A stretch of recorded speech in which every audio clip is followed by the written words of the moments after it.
We are trying to avoid a deterioration of conditions. What is, in fact, provoking all this? And, I ask our economists in the WTO to work on this and analyze. There are a few common elements among the analysis that are done by all the economists. The first one is the trade restrictions that we see out there today are affecting global economic growth and trade expansion. We're talking about $580 billion of restrictive measures that were introduced in the last year. That's 7 times more than the previous period, 7 times. So this is affecting, this is holding back investors, this is holding back consumers, and that, of course, is having an impact on the expansion of the global economy. Now, we cannot close our eyes to that. We have to try to address those things. There's so much that trade in the WTO can do. This is a much bigger problem for everyone, and everyone loses. I think that's another common element of the analysis of all the economists. Every single country will lose unless we find a solution for this.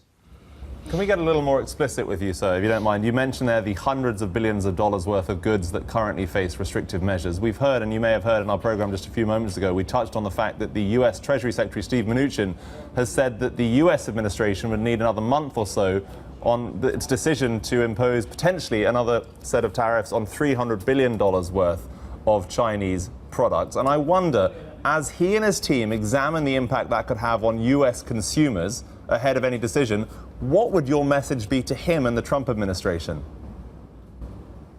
Well, I don't have. I mean, the fact that that these measures are going to have an impact on consumer prices, it's obvious. That's economics 101. You impose measures that tax the income and input and consumer goods to the extent that we are talking about, there will be an impact. Now, I understand that nobody is putting these measures in place because they like to make life more difficult for consumers. I think they are expecting that these measures will entice an agreement that would reduce distortions in the marketplace, in the global marketplace. So there is, I think, here a tit for tat. And my hope is that the two sides understand that flexibility and some kind of commitment to flexibility is there to avoid a scenario where, like I said, everybody's going to lose, including the consumer, the regular citizen. The regular citizen is not immune to this.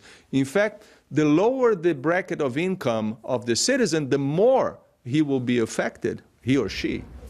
And yet, sir, just going back to what my colleague was saying, I mean, the United States have been the most vocal critic of the WTO in the last couple of years, and they've gone as far as blocking the judicial appointments at the appellate body, which is the main dispute mechanism. I mean, what can the WTO do to bring the U.S. back to the discussion table again and start thinking about resolving all of these issues from a multilateral perspective instead of just going at it alone?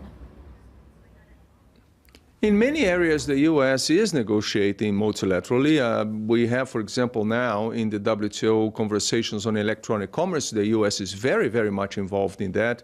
We're trying to contain subsidies that lead to overfishing, and the U.S. is one of the champions of that conversation. There are other areas where the U.S. is also participating very actively. The U.S. is not saying that the WTO should not exist. On the contrary, I heard explicitly the U.S. saying the WTO is important, it has a role to play, and if it didn't exist, it needed to be invented. However, having said that, it is not working properly. It is insufficient to cover the kind of practices and the kind of measures that we see out there in the world today. So we need to modernize, we need to update, we need to reform. That's what the U.S. is saying.